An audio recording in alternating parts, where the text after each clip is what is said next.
Hola, soy Humberto Pedrosa de Anda. En este video vamos a aprender a detectar outliers, valores atípicos, en la regresión lineal.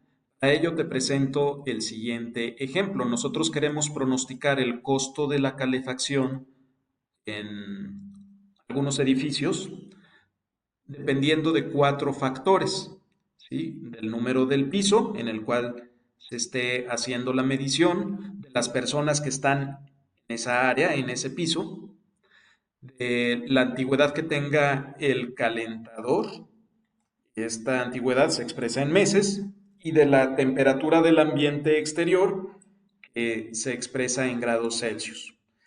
Con esto hacemos un modelo para pronosticar el costo de la calefacción. Ahora, nosotros intuimos que al momento de hacer el pronóstico, si hay un valor atípico dentro del modelo, como este valor que estoy marcando en rojo, intencionalmente lo estoy poniendo así como un valor atípico, seguramente el modelo de regresión se va a distorsionar un poco, ¿sí? Y entonces habría que analizar y decidir si este punto es conveniente que se mantenga para calcular el modelo de regresión o si mejor deberíamos eliminarlo y sustituirlo por un punto que no fuera atípico, ¿sí?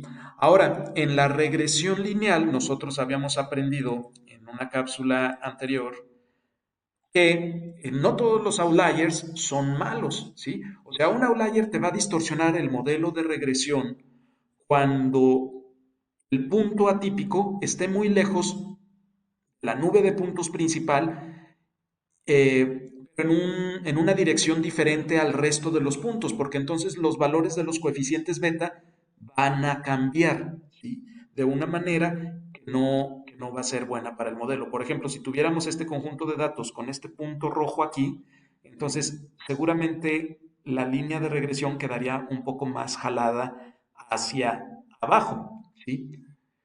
Y estos puntos les llamamos puntos de influencia y no son buenos, ¿sí? Yo sugeriría que un punto de influencia sí lo quitemos del modelo de regresión. Pero si detectamos un outlier como este punto rojo de esta otra gráfica, que sí está en la misma dirección de puntos que el resto, ¿sí? Entonces aquí el coeficiente de beta, los coeficientes de beta no se van a ver distorsionados, al contrario, este punto me va a servir para reforzar, para confirmar que los valores de los coeficientes beta son los correctos. A este punto se le llama punto de apalancamiento y es un punto bueno y este sí hay que dejarlo en el modelo de regresión.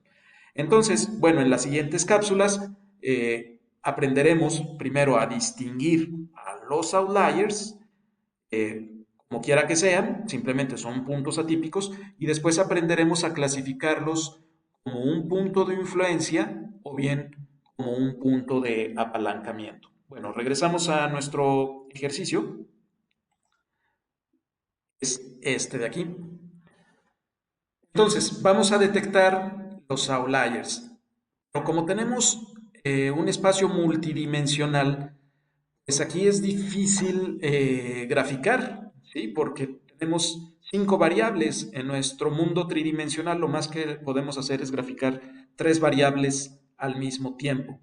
Para ayudarnos a detectar los outliers, lo que podemos hacer primero es graficar para desglosar la información. Entonces, en cada una de las gráficas que ves aquí a la derecha, lo que hice fue poner en el eje horizontal alguna variable X y en el eje vertical la variable Y.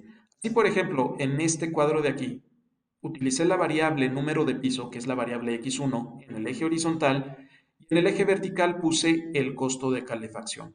Lo grafico y aquellos puntos que se salgan de la nube principal los detecto yo como outliers. Por ejemplo, este punto verde y este punto rojo.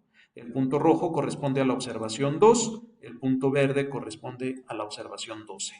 Lo mismo hago ahora aquí abajo, a la izquierda, con la variable personas en el área. Pongo en el eje horizontal la variable x2 y en el eje vertical la variable y. Y entonces grafico Veo que los outliers nuevamente son ese punto número 2 y el punto número 12, que se aleja de la nube principal de puntos. Luego hago lo mismo con la variable x3, la variable antigüedad del calentador en meses. Grafico en el eje horizontal la variable x3 y en el eje vertical la variable y. Nuevamente, los puntos que se salen de la nube principal, de la nube azul, son ese punto rojo y ese punto verde, las observaciones 2 y 12.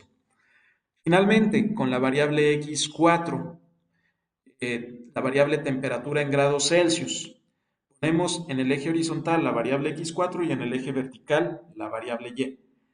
Al graficar veo que la nube principal de puntos está aquí, estos puntos azules, y se sale el punto rojo, nuevamente la observación número 2, y se sale el punto verde, la observación número 12. ¿Sí? Y entonces aquí pues es muy evidente que tenemos outliers, ¿sí? Vamos a aprender también que el punto rojo es un punto de influencia, es decir, es un punto malo, y el punto verde es un punto de apalancamiento, es un punto bueno. Eso, pues a lo mejor en este ejemplo es muy evidente porque es un ejemplo académico, pero ya con ejemplos de la vida real, tal vez no sea tan evidente detectar cuál punto es de apalancamiento y cuál es un punto de influencia. O bien, a veces hasta se complica decidir si simplemente es un outlier, aún sin clasificarlo como punto de apalancamiento o punto de influencia. Afortunadamente, las matemáticas y el álgebra matricial nos va a ayudar a detectar cuáles son los outliers y después cuáles puntos son de apalancamiento y cuáles puntos son de influencia. Para lograr eso, tendremos que calcular una matriz HAT, la matriz H. Esa matriz H es la multiplicación matricial de X por la transpuesta, por la inversa, perdón, de X' X por X transpuesta. Nosotros ya sabemos usar álgebra matricial. Si has olvidado un poco estos temas, te recomiendo que vayas al capítulo de regresión lineal múltiple. Ahí explico cómo funciona el álgebra matricial. De todas formas, vamos a hacer aquí estas operaciones a detalle. Pero bueno, si quieres todavía más detalle, ve a ese capítulo. Bueno, cuando hagamos el cálculo de la matriz HAT, la matriz H, la matriz sombrero en español, vamos a detectar a los valores atípicos de la siguiente manera. Esos valores atípicos se van a encontrar a través de la diagonal principal de la matriz H. La diagonal principal es aquella que va de izquierda a derecha y de arriba hacia abajo. Y si estos valores de la diagonal son mayores que 2 por P entre N, entonces diremos que se trata de un outlier. Todavía no lo va a clasificar la matriz HAT como un valor de influencia o un valor de apalancamiento, pero a través de este criterio sabremos al menos si se trata de un valor atípico, de un outlier. Ahora, ¿qué es P y qué es N? P es el número de parámetros beta que tenemos en el modelo de regresión y N es el número de observaciones. Entonces, en nuestro ejemplo, tenemos 5 variables en el modelo, contando las variables independientes X y la variable dependiente Y. Eso significa que tendremos 5 parámetros en el modelo, por lo tanto, el valor de P será igual a 5. Y el valor de N es el número de observaciones que tenemos. Tenemos 12 observaciones, entonces N vale 12. Bueno, muy bien. Pues entonces te espero en la siguiente cápsula para hacer todos los cálculos de la matriz H.